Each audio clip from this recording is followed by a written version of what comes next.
Welcome back to The Explainer, everyone. I was absolutely amazed by the insights we uncovered for today, and I really think they're going to completely change how you view those tiny cars zipping around your city. We're literally in the midst of a quiet revolution when it comes to micromobility. It's this incredibly engaging story of how extreme physical constraints are sparking just unbelievable innovation, and how different sides of the world are tackling the exact same problem with wildly different strategies. Okay, let's dive into this. So, here's our roadmap for the day. We'll kick things off with the micromobility revolution, look at Asia's high-tech utility, contrast that with Europe's fragmented market, examine the strategic clash, and finally, look ahead to the zero-emission future. It's a high-stakes tale of two markets. Section 1. The micromobility revolution. Small wheels, big impact. Right, so to really understand this revolution, we gotta look at its origin point, Japan's Kei car.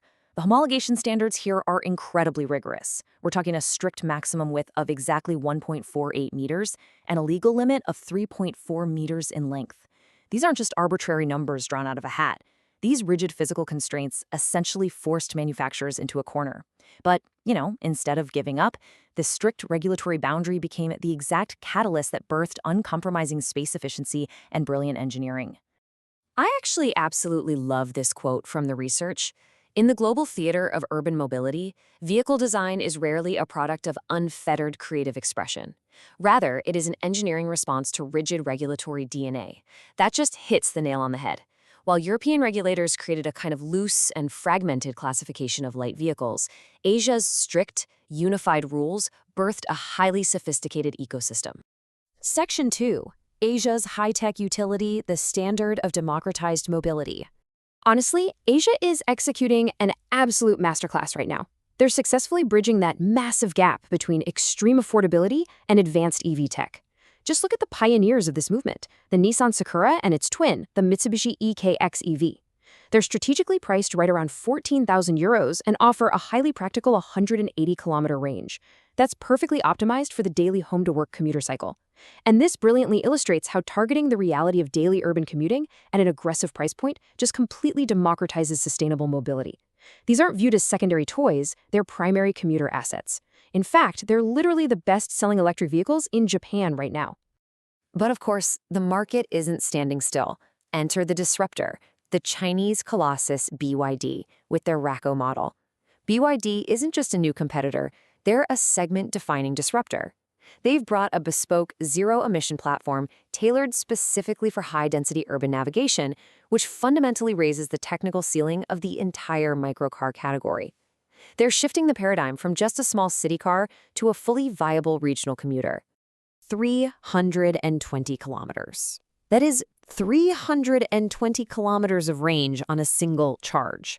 By hitting that staggering number, the BYD Racco is effectively doubling the current market standard for this class. I mean, that completely wipes out range anxiety for your average urban commuter. Now, what's really interesting about this is the charging capability, 100 kilowatts. This is a massive infrastructure shift. Incorporating 100 kilowatt fast charging shifts these vehicles from being restricted to slow overnight AC cycles, which kind of makes them slow neighborhood toys, into rapid turnaround commuter tools. You plug it in, get a quick charge, and you're immediately back on the road. And, it's not just about the battery specs. It's about the physical engineering itself. Take Honda's brilliant M/M philosophy, man maximum, machine minimum. With models like the N-Van and N1, Honda prioritizes immense internal volume and integrates high-tech utility right into that tiny, strictly regulated footprint. They treat this microcar almost like a luxury suite on wheels. So why does this matter for your daily commute? Because it means solving the problem of urban congestion without sacrificing the comfort you'd expect from a full-sized car. This high-utility mindset is also completely revolutionizing last-mile logistics, which we know is the most carbon-intensive leg of delivery. Here's how it's playing out. Step 1. Toyota, Daihatsu, and Suzuki formed a strategic tri-brand alliance. Step 2. They share R&D costs by creating shared platforms for light commercial vehicles. In Step 3, this allows them to rapidly deploy zero-emission fleets like the Pixies van and the e-Hijet Cargo. By sharing that development burden, they optimize the unit economics of urban delivery, firmly cementing micromobility as essential critical commercial infrastructure in Asia. Okay, moving on to Section 3. Europe's fragmented market, the design premium tax. Looking westward, Europe's quadricycle market is, well, it's completely polarized. It's caught in this tug-of-war between aggressive budget cuts and elite boutique pricing. Let's juxtapose the two biggest legacy players. On one side, Stellantis secured a virtual monopoly through brilliant platform segmentation. They captured the budget entry level with the mass-market Citroën Ami and higher margins with its refined sister, the Fiat Topolino.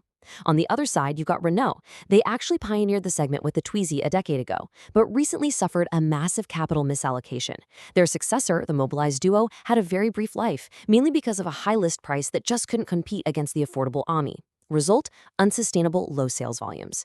In this specific segment, the price-to-value ratio is the absolute metric for survival. Aside from the massive conglomerates, Europe has its niche innovators testing the waters. The XEV Yoyo, for example, offers real car features like air conditioning and a really unique battery swapping system, but it faces fierce competition and a very active used market. Then you have the Microlino. This one leans heavily into an elite retro Asceta design. It looks absolutely amazing, but with a starting price well over 15,000 euros, it struggles with production slowdowns and caters to a very niche, modish audience. While these models are heavily design-focused, Europe's overall fragmentation severely hinders the kind of mass adoption we're seeing in Asia. Section 4. The strategic clash: affordable tech versus budget-constrained design. This is the direct showdown between the high-volume Asian blueprint and the gate-kept European landscape. When we compare these models side by side, you can clearly see the divide. The Nissan Sakura targets the mass market with a huge price-to-value advantage at around 14,000 euros, leading to mass success. The BYD Racco brings tech disruption with that 320-kilometer range. But looking over at Europe, the Citroën Ami dominates solely on aggressive budget pricing for the entry level, while the Microlino is isolated as an expensive, aspirational niche play. So the crucial point is, Asia's high-volume, tech-forward approach is really the only sustainable path for genuine mass-market micromobility. Which brings us to Section 5, the zero-emission future, integrating the queens of the city. Asian manufacturers aren't just staying in Asia, and this poses a severe threat to European makers looking westward. There are three strategic implications you need to understand here as a focused learner. First, the pricing parity threat. If 14,000 euro mass-produced imports hit the market, their economies of scale could literally deindustrialize European makers. Second, technological obsolescence. Bringing 100-kilowatt charging and 320-kilometer ranges to Europe makes current models look like obsolete neighborhood toys. And third, consumer evolution. Buyers are shifting towards prioritizing internal space and high-tech utility over mere smallness. Together, these three factors form the ultimate blueprint for the zero-emission metropolis. So this leads us to the ultimate, provocative question for the next decade. Will these small queens of the city officially conquer the European metropolis?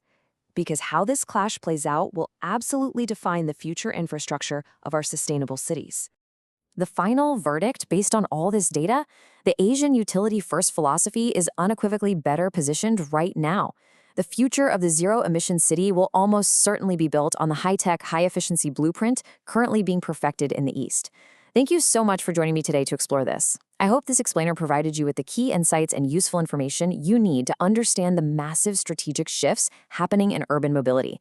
Keep learning, stay focused, and I'll catch you in the next one.